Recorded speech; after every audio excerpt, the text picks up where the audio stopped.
ஒரு காலத்தில் அமைதியற்ற மனத்தால் மிகவும் கஷ்டப்பட்டிருந்த ஒரு மனிதர் ஜென் குருவிடம் சென்றார். ஐயா, என் மனம் மிகவும் கலங்கியுள்ளது. பல சிந்தனைகள் எப்போதும் என் மனதில் வந்து கொண்டே இருக்கின்றன. தயவு செய்து என் மனதின் சிந்தனைகளை குறைக்க எனக்கு ஏதாவது மந்திரம் இருந்தால் சொல்லிக் கொடுங்கள் என்று கேட்டார். ஜென் குரு அவரை பார்த்து, நண்பரே, நீங்கள் ஒவ்வொரு நாளும் தியானம் செய்ய வேண்டும். தியானம் செய்வதன் மூலம் மெதுவாக உங்கள் மனம் அமைதியடைய தொடங்கும் என்று பதிலளித்தார். ஆனால் ஐயா, என்று அந்த மனிதர் எதிர்ப்பு தெரிவித்தார். தயவு செய்து என்னை தியானம் செய்ய சொல்லாதீர்கள். நான் அதை செய்ய முடியாது. ஏனென்றால் நான் முயற்சிக்கும் போது என் மனதில் இன்னும் அதிகமான சிந்தனைகள் வருகின்றன. அவற்றில் பெரும்பாலானவை எதிர்மறையானவை. என்னை மேலும் அமைதியற்றதாக ஆக்கின்றது என்று கூறினார். ஜெட்குரு அவரை அமைதிப்படுத்தி, கவலைப்படாத மகனே, இது தியானத்தின் ஆரம்ப கட்டங்களில் நடக்கும். ஆனால் நீ தொடர்ந்து பயிற்சி செய்வதன் மூலம் உங்கள் மனம் படிப்படியாக அமைதியடையும் என்று கூறினார். மனிதர் இன்னும் தயக்கத்துடன், ஐயா, தியானம் எனக்கு ஏற்றதல்ல. என் மனதை அமைதிப்படுத்த ஒரு மந்திரத்தை தயவு செய்து கொடுங்கள் என்று கூறினார். அந்த மனிதரின் தயக்கத்தை பார்த்து ஜென்குரு வேறு அணுகுமுறையை எடுக்க முடிவு செய்தார்.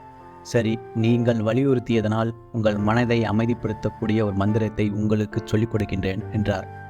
அருகில் வளைந்து அந்த மனிதரின் காதுக்குள் ஒரு மந்திரத்தை மெதுவாக கூறினார்.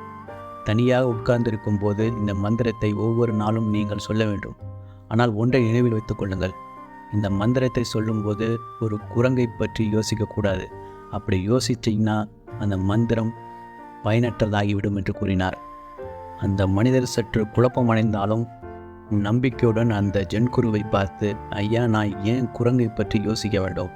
என் வாழ்நாளில் நான் ஒரு முறை கூட குரங்கை பற்றி யோசித்ததே இல்லை.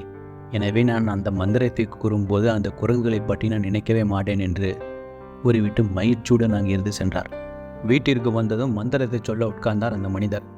மந்திரத்தை சொல்ல ஆரம்பித்ததும் குரங்கை பற்றி யோசிக்காத என்று சொன்ன ஜென் குருவின் வார்த்தைகள் அவருக்கு நினைவுக்கு வந்தன.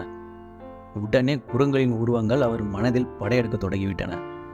இந்த சிந்தனைகளை அவரை புறக்கணிக்க முயற்சிக்க செய்ய செய்ய அவர் மனதில் மேலும் குரங்கின் உருவங்கள் அதிகமாக வரத் தொடங்கியது.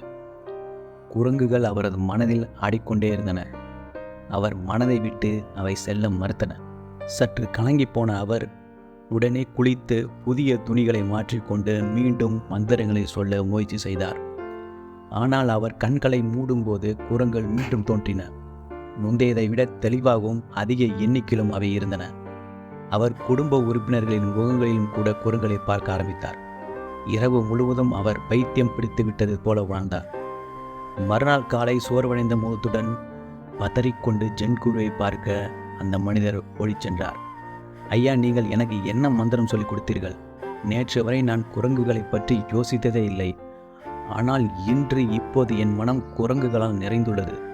தயவு செய்து எனக்கு உதவி செய்து என் மனதை இந்த குரங்குகளிடமிருந்து மீட்டு எடுங்கள் என்று கதற ஆரம்பித்தார் அந்த மனிதர். ஜென்குரு நிதானமாக அவரை பார்த்து, தளர்வாயிருங்க, மந்திரத்தில் சொல்வதை முதல்ல நிப்பாட்டுங்க, அமைதியாக உட்கார்ந்து எதையும் செய்யாதீர்கள் என்று பதிலளித்தார். அந்த மனிதர் ஜென்குரு சொன்னபடியே செய்தார்.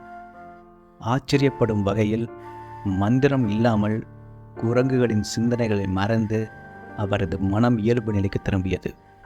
ஜென்குரு அவரை பார்த்து, நண்பரே, நான் உங்களுக்கு மனதின் தன்மையை காட்ட விரும்பினேன். அதனால் உங்கள் மனதுடன் எப்பொழுதும் நீங்கள் சண்டையிட முயற்சி செய்யாதீர்கள். நீங்கள் அதை எவ்வளவு அழுத்துகிறீர்களோ அத்தனை அதிகமாக அதை எதிர்க்கும். எனவே நீங்கள் அமைதியாக இருங்கள். உங்கள் சிந்தனைகளை பற்றில்லாமல் கவனிக்க ஆரம்பியுங்கள். உங்கள் மனம் தானாகவே படிப்படியாக அமைதியாகும் என்பதை நீங்கள் காண்பீர்கள். உங்கள் மனதை நீங்கள் பார்க்க விரும்பினால் தியானம் ஒன்றே சிறந்த வழி என்று அவர் விளக்கினார். நம் வாழ்வில் நம் மனம் ஒரு குரங்கை போன்றது. தொடர்ந்து ஒரு சிந்தனையிலிருந்து மற்றொரு சிந்தனைக்கு தாவிக்கொண்டே இருக்கும். இந்த சிந்தனைகளை வலுக்கட்டாயமாக நிறுத்த முயற்சி செய்தால் நீங்கள் தோல்வி அடைவீர்கள். மாறாக உங்கள் சிந்தனைகளை பற்றியில்லாமல் கவனிப்பதன் மூலம், குறிப்பாக தியானம் செய்வதன் மூலம் உங்கள் மனதை படிப்படியாக அமைதிப்படுத்தலாம். ஆரம்ப கட்டத்தில் தியானம் செய்யும்போது மேலும் எண்ணங்கள் தோன்றலாம்.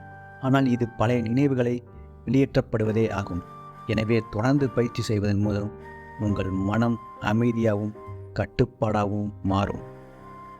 இவ்வாறு உண்மையான மன அமைதி என்பது நம் சிந்தனைகளுடன் போராடுவதில் இருந்து வரவில்லை, அவற்றை அமைதியாக கவனித்து அவற்றை கடந்து செல்ல விடுவதில் இருந்து வருகிறது என்பதை அந்த மனிதர் கற்றுக்கொண்டார்.